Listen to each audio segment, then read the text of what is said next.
Estamos de regreso acá en Este Oeste conversando en estos primeros dos segmentos del programa de hoy acerca de la terminación temprana de embarazos, abortos. Ya tuvimos una definición médica, tuvimos una definición también legal. Y vamos a ver algunos ejemplos y contemplar un poco qué pasaría o qué hubiese pasado si Guatemala hubiera ratificado la convención que no terminó firmando en la Asamblea de la OEA y las implicaciones que esto tenía.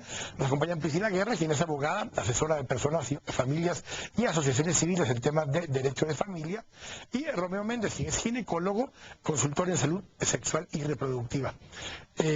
Pongamos el caso un poco de Beatriz y pongamos en contexto qué pasó en el caso de Beatriz en El Salvador. El contexto del caso de Beatriz es muy interesante porque no es un caso exclusivamente, digamos, particular o individual. Es parte de la punta de lanza de una batalla ideológica que abarca muchísimo más, ¿verdad? El caso de Beatriz fue tomado inmediatamente cuando se supo, Beatriz es el nombre ficticio, ¿verdad?, que tenía un embarazo en el cual el bebé presentaba esta anomalía, en el cual era casi 100% seguro que el bebé no podía sobrevivir. Se quiso hacer creer a la opinión pública que la vida de la madre, por el hecho del peligro inminente, la vida del bebé, estaba en peligro también. Y finalmente, después de una lucha ideológica muy fuerte en la cual se tuvo que consultar a las leyes, la Constitución de El Salvador, que también protege la vida, lo que terminó sucediendo fue que el bebé pudo nacer. Se dijo en un inicio, pudo nacer mediante una cesárea. Se dijo en un inicio que la vida de Beatriz corría peligro, sin embargo se supo a las pocas horas que Beatriz estaba bien, estable, era su tercer parto.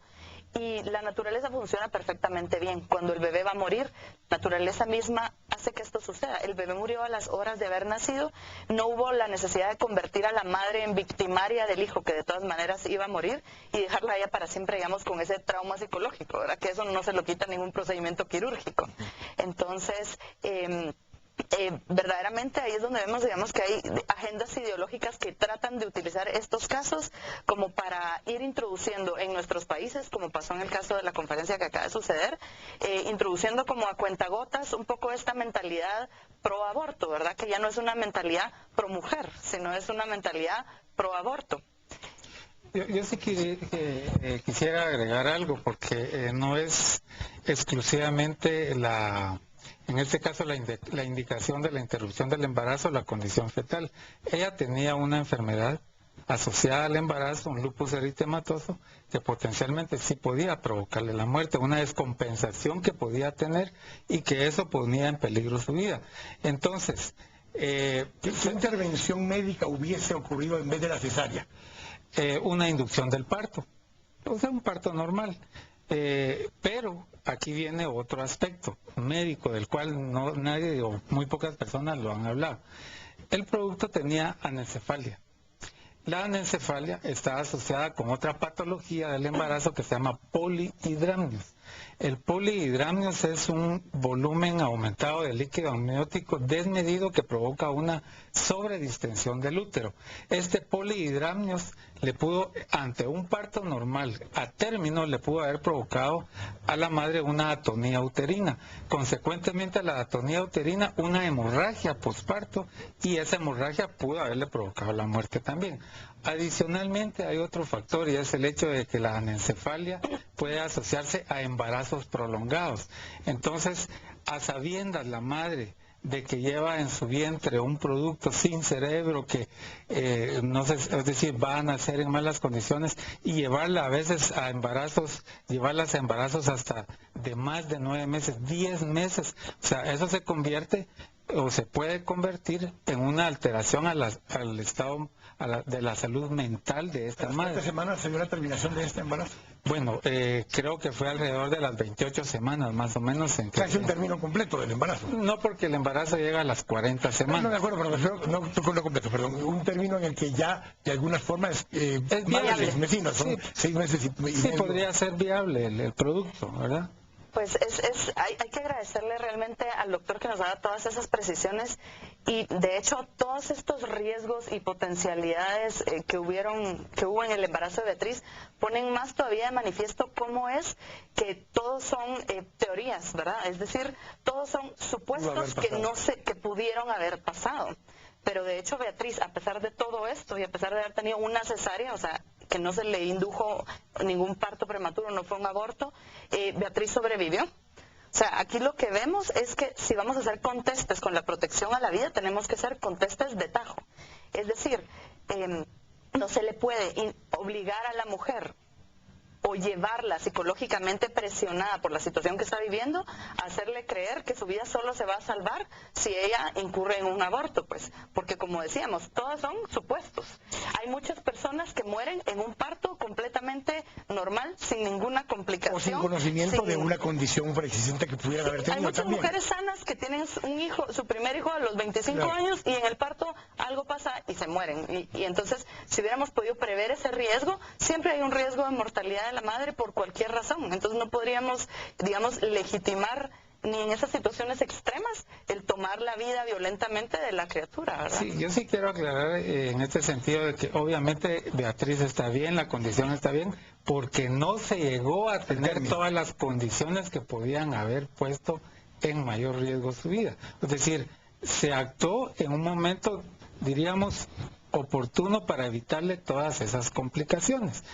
Entonces, claro que se actúa bajo supuestos, y tampoco se le obliga a nadie, porque en este caso quien tiene que tomar la decisión es la propia mujer, en el sentido de que siempre y cuando esté de acuerdo con la ley. Siempre esté de acuerdo con la ley del país, porque lo que está en juego es la vida de ella, ¿verdad? Y entonces yo creo que a nadie se le puede condenar a decirle, mire, usted tiene que aguantarse y arriesgarse a morir porque así le toca, ¿verdad? Esa es parte de la decisión que hay justamente en parte del tema de la convención que no firmó, no ratificó Guatemala en esta situación. Hablemos un poquito más de eso.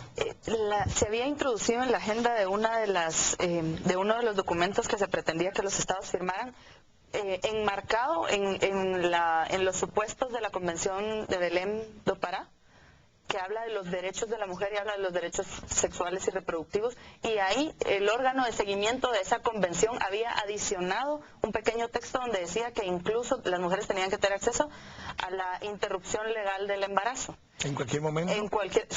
Así llanamente lo decía, ¿verdad? Entonces, como le digo, ahí es donde se quiso introducir en el país, mediante una agenda determinada, la legalización del aborto. O sea, quería entrar como por la puerta de atrás, y gracias a Dios las personas que estuvieron representando a Guatemala en la convención se dieron cuenta que era una flagrante, digamos, violación a nuestras leyes y a nuestros principios.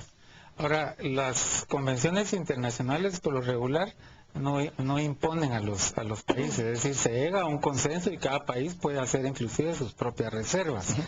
Gracias a Dios, como sucedió. Sí, ahora, de hecho, realmente a mi criterio no había necesidad de hacer ningún tipo de reserva, porque se estaba hablando específicamente del aborto terapéutico, a que los estados consideraran el aborto terapéutico para evitar precisamente esa situación de muertes maternas provocadas por un riesgo.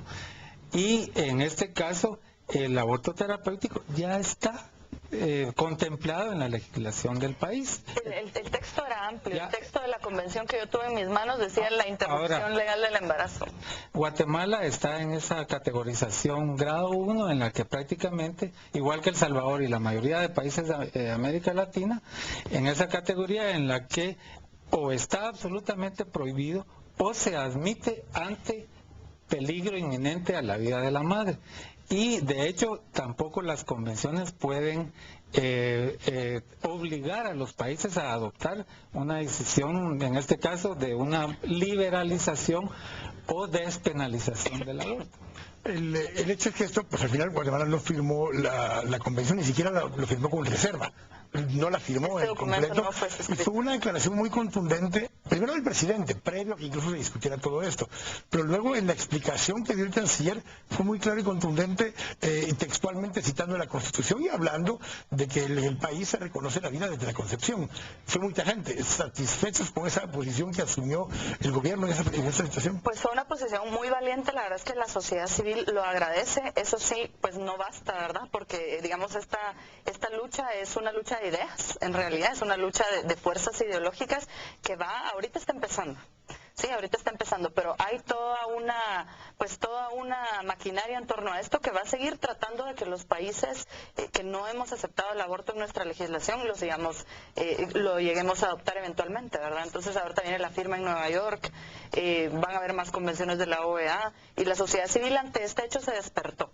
Es decir, se dio cuenta que tiene que involucrarse activamente en los temas que tocan sus valores fundamentales, que son de derecho natural, o que si no, alguien más los va a decidir por ellos sin su conocimiento, ¿verdad? Sí, yo creo que es un tema que merece la discusión, ¿verdad? Y hablar de sociedad civil también, es decir, hay que visualizar las diferentes posturas, porque unos están a favor, otros están en contra, y en todo caso lo pertinente, diríamos, tendría que ser alcanzar consensos mínimos, condiciones específicas bajo las cuales podría ser aceptado, digámoslo, en virtud de las diferentes circunstancias sociales que están ocurriendo. Pero es un tema que debe, y hablo específicamente de las violaciones, estamos hablando de la violencia sexual en contra de las niñas, etcétera. Entonces hay muchas circunstancias bajo las cuales el tema tiene que ser abordado y tiene que ser discutido. Pero también creo yo que no debemos arrogarnos la exclusividad de sociedad civil porque hay diferentes posturas en torno al tema. Gracias, Romeo. Gracias, Cristina, por haber participado con nosotros hoy.